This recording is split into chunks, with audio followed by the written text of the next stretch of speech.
Federica de Grecia había sido educada para ejercer de reina, pero una reina sin fronteras, con un fuerte espíritu internacional, y desde que accedió al trono como esposa de Pablo I de Grecia, la pequeña reina Queenie, como le llamaban los diplomáticos europeos, supo desempeñar un rol en las cancillerías mundiales para conseguir lo que se proponía. El apodo cariñoso hacía alusión a su pequeña estatura, pero sobre todo a su arrolladora personalidad.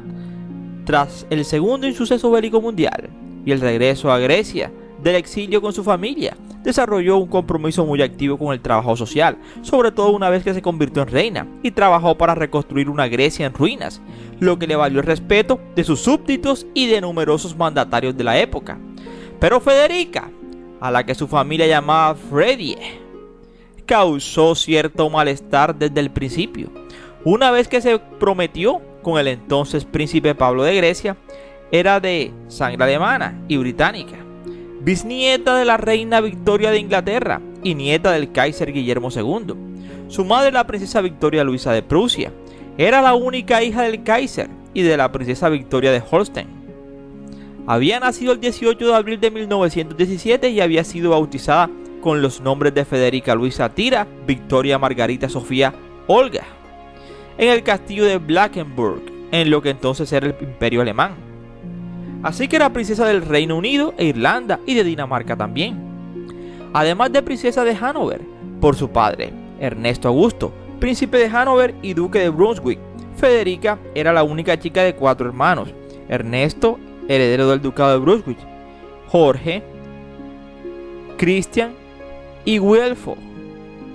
Así que la dinastía de los Guelfos, a la que pertenecía su familia paterna, era una de las más antiguas de Europa, y la futura reina de Grecia creció con esa conciencia familiar de majestuosidad de una familia alemana de la realeza.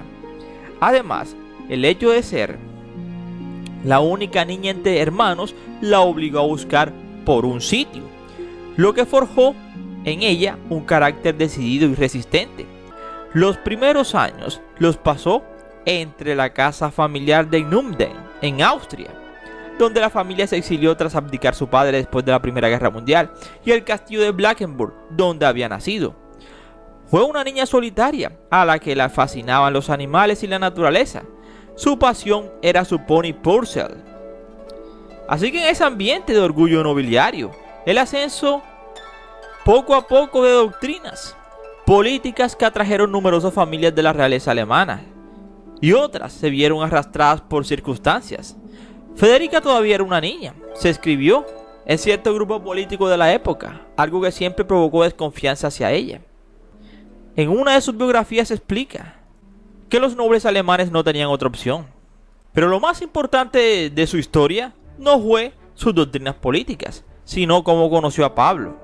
Sus padres, conscientes del peligro que ella permaneciera en Alemania, ya que para ese momento había un conflicto bélico, la enviaron a estudiar a Kent, Northumberland Law School, por consejo de la reina Mary del Reino Unido.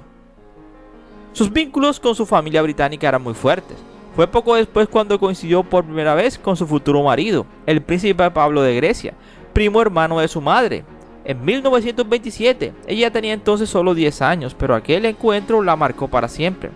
Cuando se graduó fue enviada a una escuela americana para señoritas en Florencia, donde estudió arte y filosofía y se preparó para ser una buena esposa de un rey o un príncipe. Pero el destino de toda joven princesa era ese en ese entonces. Allí conocería con la exiliada reina Helena de Rumania y entrarían en una gran amistad. Helena de Rumania era hermana de Pablo y pudo conocerle mejor y entender la monarquía griega. El príncipe Pablo le pidió un matrimonio en 1936 durante los Juegos Olímpicos de Berlín. La boda se celebró en Atenas el 9 de enero de 1938 en la Catedral Metropolitana. y así la nueva princesa heredera recibió entonces algunas de las joyas más fastuosas de la colección de la familia real griega, que hoy están en manos de la reina Ana María de Dinamarca, esposa del último rey de Grecia, Constantino II. Así que en Atenas estaba todo por hacer, tras el segundo insuceso bélico mundial cuando llegó a su fin, y Federica se puso manos a la obra para ayudar en la reconstrucción de hospitales, escuelas y orfanatos. Fue entonces cuando se dio cuenta de cuánto se había equivocado políticamente. En los años 50, Federica y Pablo desarrollaron una amplia agenda de viajes en el extranjero, lo que convirtió a Federica en un personaje conocido y admirado.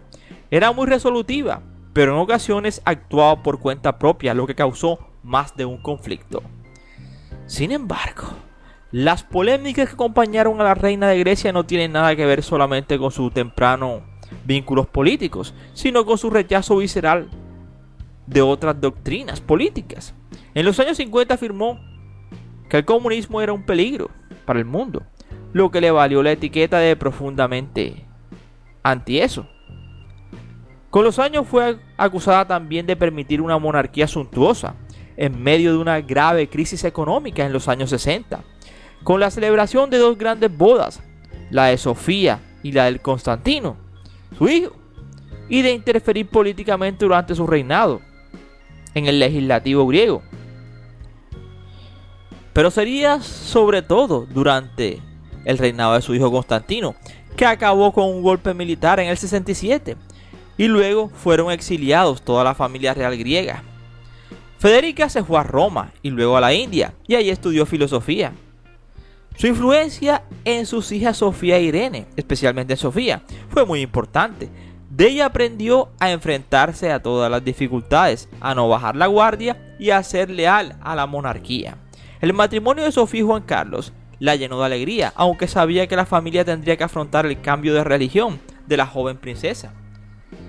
Finalmente, Federica perecería el 6 de febrero del 81 por las consecuencias de una pequeña intervención estética. Hoy descansa junto a su marido en el cementerio de Tatoi, en Grecia.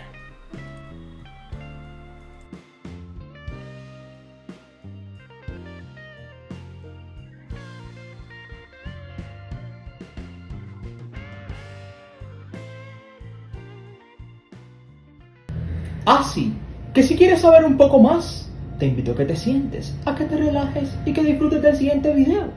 Somos 007 Ermi Videos, tu mejor opción, y gracias por preferirnos. Y recuerda que cada día somos más y que tú eres nuestra estrella. Mis estrellas, esas que tanto quiero, sueño y sé que ellas me quieren a mí. Mis estrellas. Aunque el mundo la recuerda como Federica de Grecia, realmente era Federica de Hannover, madre de la reina Sofía, y sus últimos días los vivió en Madrid, en el Palacio de la Zarzuela, cuando pereció. Federica había partido al exilio junto a su hijo, el rey Constantino, y su familia en 1967. Su perecimiento fue consecuencia de un ataque al corazón, sufrido 2 horas después de haberse sometido a una intervención estética bajo anestesia general.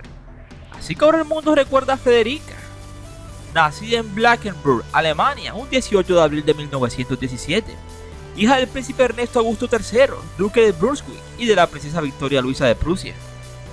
Su deseo era ser enterrada en el pequeño cementerio del Palacio de Tatoi, cerca de Atenas, donde también estaba enterrado su marido, el rey Pablo I de Grecia. Ella quería ser sepultada cerca de Atenas, donde también estaba sepultado su marido, el rey Pablo I de Grecia. Pero Federica y toda la familia real griega estaban exiliados y no tenían permiso para regresar a Grecia, ni aún después de partir. Para conseguir esa autorización fue providencial la intervención del rey Juan Carlos. Federica perecería el 6 de febrero del 81 en la clínica madrileña de La Paloma. Tenía 63 años. Carlos Zurita, esposo de la infanta Margarita y médico especialista en aparato circulatorio, estuvo con ella en el quirófano, pero no pudo hacer absolutamente nada. Federica no había avisado a sus hijos de que iba a hacerse una intervención estética. De hecho, aquel día su hija Sofía estaba esquiando en Baqueira. Así que sería el rey emérito Juan Carlos quien recibió la noticia, pero decidió no decir nada a doña Sofía y solo le dijo que regresara lo antes posible a Madrid porque la reina Federica se encontraba indispuesta. Él no quería preocuparla. Así que la reina Federica reposó en una capilla ardiente, mientras que el rey Juan Carlos trataba de negociar con el gobierno griego para que fuera sepultada en Grecia, ya que este gobierno había prohibido que la familia real helenística pisara suelo griego. Así que hubo momentos tensos, pero finalmente el presidente de entonces, Constantinos Karamanlis, accedió a que la familia real estuviera en Grecia 5 horas y que la reina fuera llevada al cementerio de Tatoi. Federica llegó antes junto a sus hijos y nietos, pero no recibió honores de ningún tipo.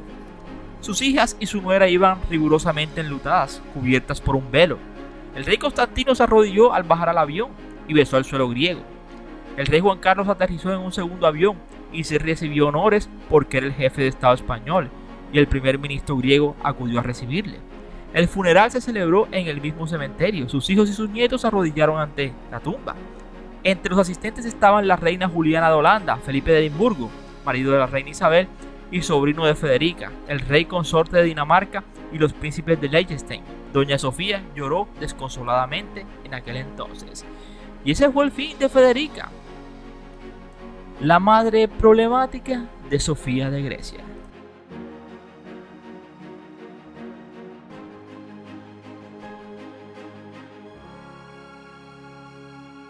Yo soy Ernie y aquí termina esta historia. No sin antes decirte gracias por preferirnos y recuerda que cada día somos más y que tú eres nuestra estrella. Miss